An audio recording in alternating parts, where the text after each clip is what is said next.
BigG from Element 14 community has an identical card as I have here. My card has some cryptocurrency on it, and I want to see if I can send cryptocurrency to his card. I know the address of his card because he sent me the QR code of his one. I've blurred it here for the video, but I have the real code, so I can use that to detect his card and send the money. To do that, I first have to start the app and put it on my card. It will detect my card and say how much cryptocurrency I have on it. It's got 2 cents and a bit. I'm gonna send him 1.5 cents. So I'm going to do the send button. Then I am going to detect his card using his QR code. So I press on the QR scanner, put it in front of my screen here.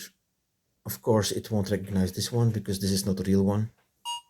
It has detected the code now, so let's send him 1.5 cents.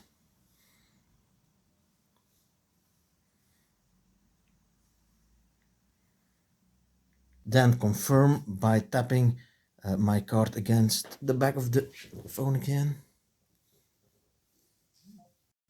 So now normally BigG should have 1.5 cents of Ethereum blockchain on his card.